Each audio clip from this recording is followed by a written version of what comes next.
It's travel day. We're leaving Minnesota and we're heading to Michigan. We're going to be staying at the Hancock Recreation Area for several nights. It's on Portage Lake, and Todd is dumping our black tank. I've got my coffee.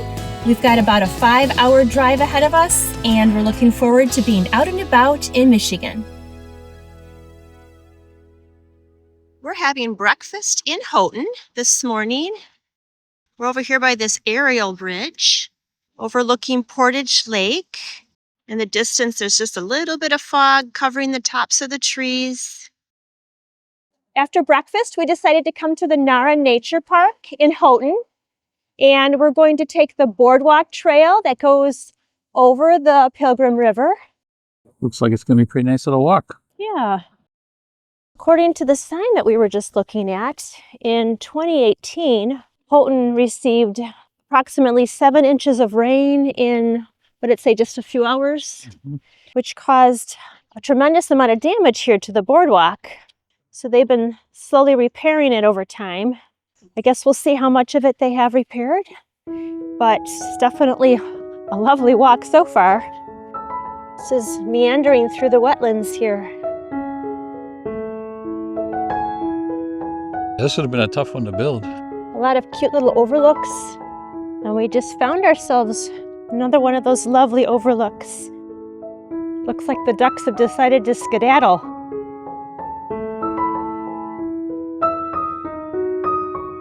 We saw a bald eagle flying overhead. It was being chased by some little bird, probably a red-winged blackbird. Probably. Those are little bullies. This is the other part of the Nara Nature Trail, if you wanted to do another boardwalk. Which we do.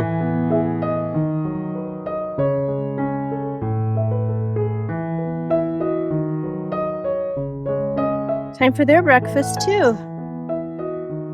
Maybe they're gonna enjoy breakfast and then do a lovely swim along the boardwalk.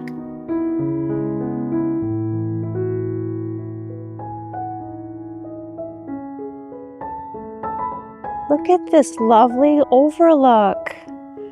What are these purple flowers?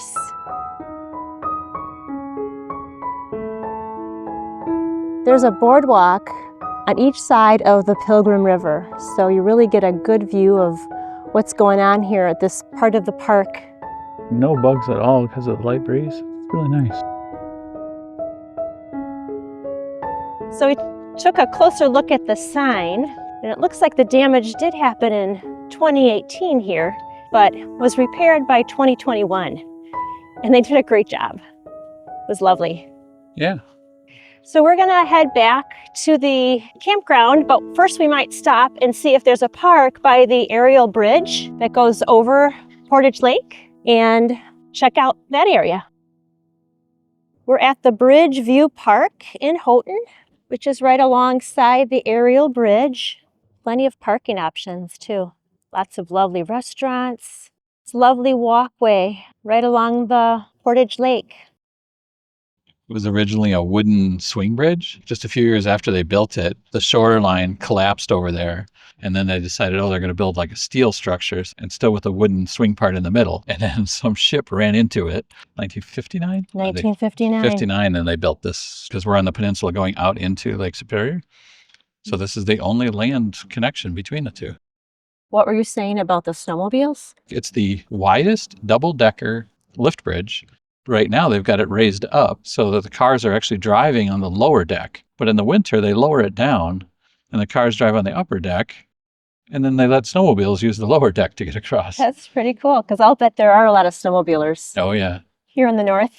Yeah. We're going to see if we can walk across at least partway on the bridge. This viewpoint looks a lot like the aerial bridge in Duluth.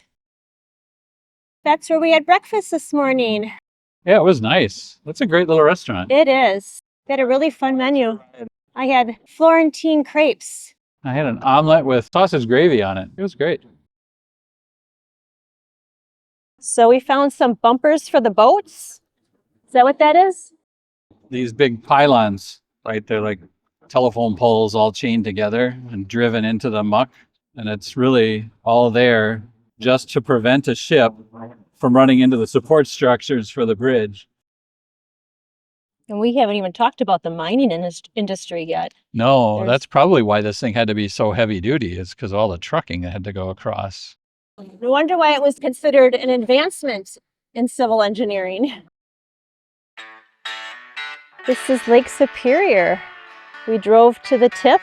What were you looking for, Todd? I want to see Isle Royale. We asked the ranger if we could see Isle Royale from the park. And he said, not from here, but it's like maybe a little further up. So we came up, and it doesn't look like we're going to be able to see Isle Royale. No. We're going to get a little closer to the water, but not going to be seeing any islands.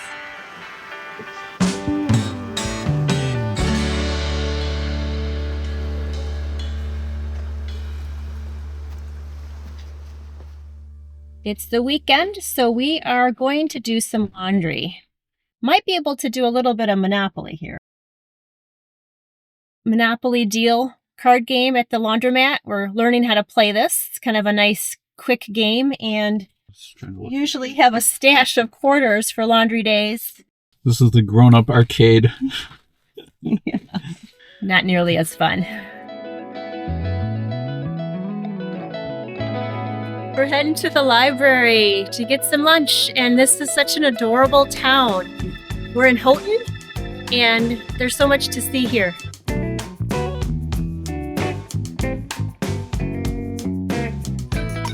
So what did you get?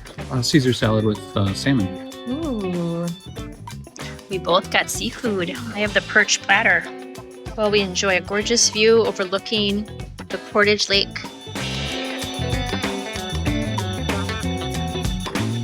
Look at their cute crosswalks. And what are those over there, kayaks? How fun. Flowers. The one over there was paddles. We are going to give Bear Lake Trail a try this morning. So we're here. Okay. So it's going to go here over by this lake, Yeah. and then cross the road and back into the park and then back out. So Real close to Lake Superior here. So it's probably 2 miles to do the whole thing. All right, that sounds lovely. And maybe you'll see Isle Royale. I don't think so, but maybe. He's been on the search. I'd like to see Isle Royale. Build the excitement for someday when we get to visit that national park. I attempted to arrange that. Yeah, it didn't really work out with our plans. That's why I had booked this site here in Hancock, but it's a complicated national park to get to. You have to go by boat or by seaplane. Our pickup of the Airstream got pushed back, and that kind of really crunched our time frame. That national park is going to be another time, but you were just saying the other day that you were hoping to actually camp on the island. Huh? I think so. Well, because it's so challenging to get out to the island that I feel like if we went out and came back in the same day, we would be limited to just like 2 hours of hiking or something out there. I don't know. We'll see. I just don't know if I'm up for the roughing it experience anymore. I've been a little pampered now with our travel trailers. Trust the Trail podcast that I used to listen to. And one of the things they talked about was how clever the foxes are, where they would be sitting around. On the island? Yeah. Oh. And that some of the foxes would like come out in front of them and play in front of them to distract them, while another one would go digging through their stuff behind them. Yeah. And he said it was no accident. He's like, they were completely, coordinating their efforts. That's neat. Yeah. Well, okay. That does offer a little more appeal for me. I'd like to see that. And I know that they tried to populate the island with wolves because they were there naturally years ago. But basically, as soon as the lake froze over, the wolves left. So that didn't work. So there's no more wolves there, but there's still moose. Then you'd have moose on a captive island. All we have to do is hike the whole thing and find them. That would be really cool too. That's okay. So that's a draw. You're building it up for me. All right. Well, so far this trail has been lovely. Yeah, this is nice. We've located Bear Lake. Wow, that looks like a really still lake. Yeah.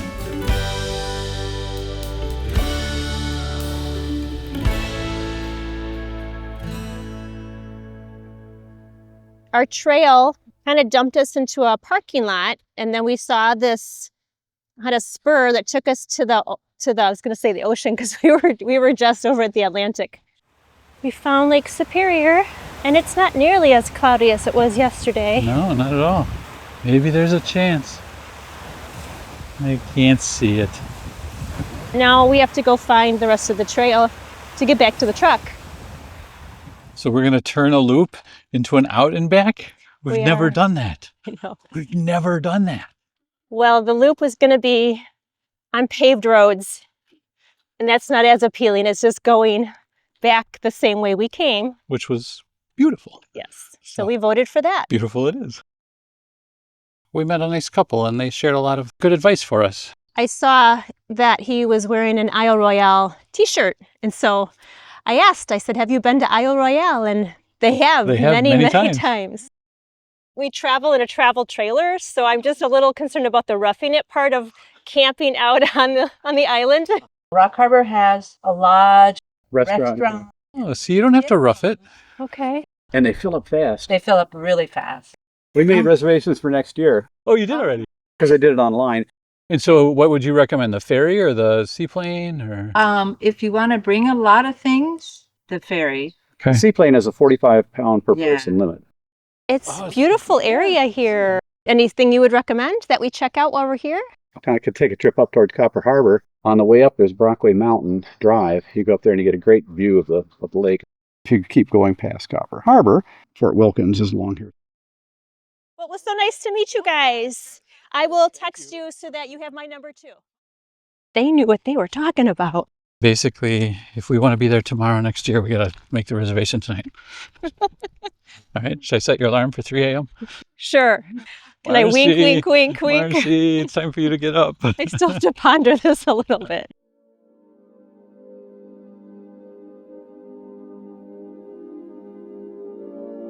We just drove the 9-mile stretch that snakes up Brockway Mountain on the Brockway Mountain Drive. And here we are at Lake Superior. Todd's still hoping to see Isle Royale out in the distance. I think it's a little too foggy for that, but it's beautiful. We're looking for the Brockway Mountain Lookout, which I think is at the tip here at Copper Harbor. We just went through Eagle Harbor, saw a few things there.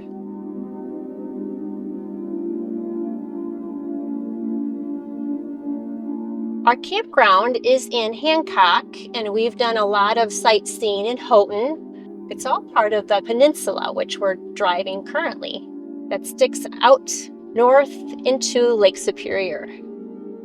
The lookout might be up this road here, and we're seeing a sign ahead that says rough road. So we'll see if this works out for us. We know the truck can do it. Question is, can we do it? What's their definition of a rough road? Well, we're still looking for the lookout on the rough road, but I saw a little path off to the side here, and it's beautiful. So let's get up to the top and show you what I'm seeing.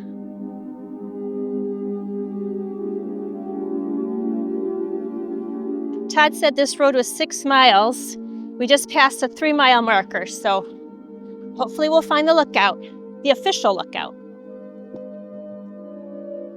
We're at the top of Brockway Mountain, which was named after an earlier settler. If you look to the north and weather is permitting, sometimes you can see Isle Royale. I don't even see a hint of it. Wow, this is gorgeous. Way cooler than we were expecting. This lookout is pretty large, and wow, the scenery is stunning. Here in the Upper Peninsula of Michigan.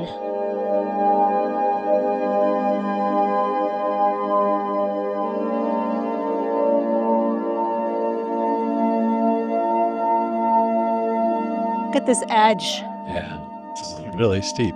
I want to see the drop off. It would be imprudent to try. Why don't you go up there and look at the picture of it? See these ridges kind of running this way with the peninsula? There's a fault line that runs through here. Along that fault line is where the copper deposit is. Really? Yeah, That's why copper was so big here. yeah. Wow, that's so crazy. You caught me.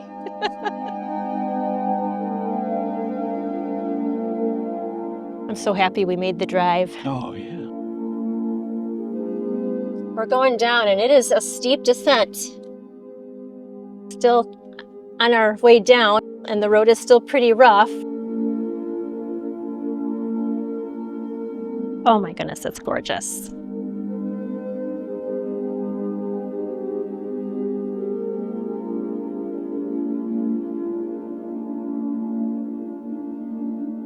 This is so charming.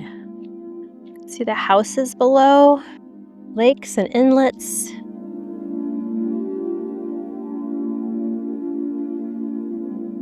There's some little islands out in the distance.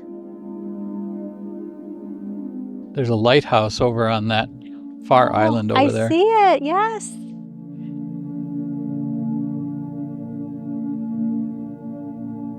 Copper rush started in 1843 here. This road right here we're going to take out, it's somewhere along there they built a fort.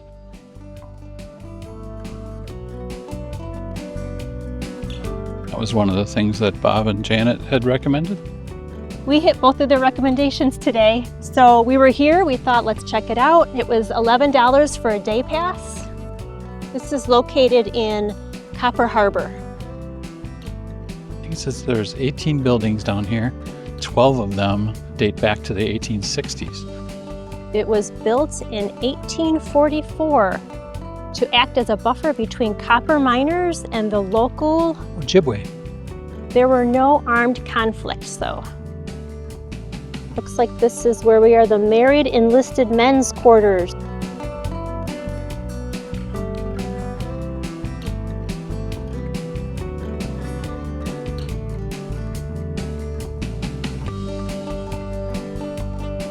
What do we have here? A kitchen of some sort, I think. Quote from Captain John N. King: "I attribute much of the sickness created in the Army to insufficient and bad cooking."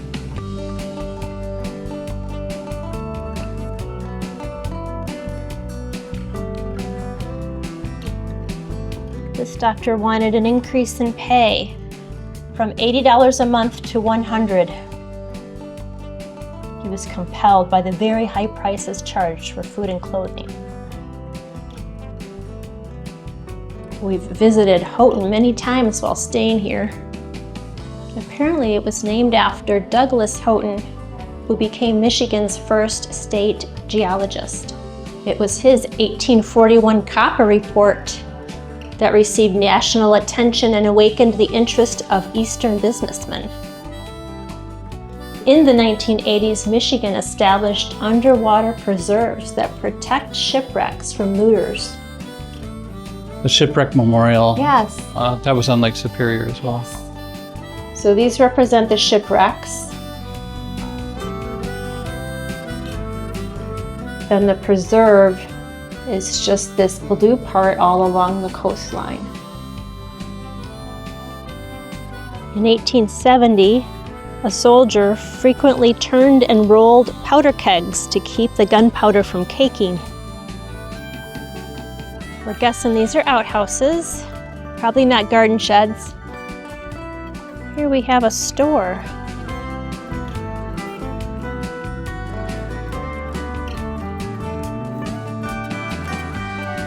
Oh, they got their supplies from Detroit? Mm-hmm. 18 days by boat? Yeah. Behind me you see Fanny Ho Lake. Men that were building the fort here named several of the lakes in the area after women who lived here at the fort. Several of the other lakes have been renamed, but this one is still known as Fanny Ho Lake. We ended our time here with some ice cream and a sticker.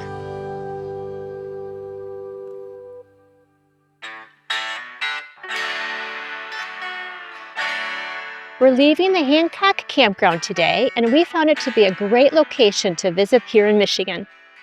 We hope you enjoyed this video. If so, please like, subscribe, and then join us next time as we're out and about.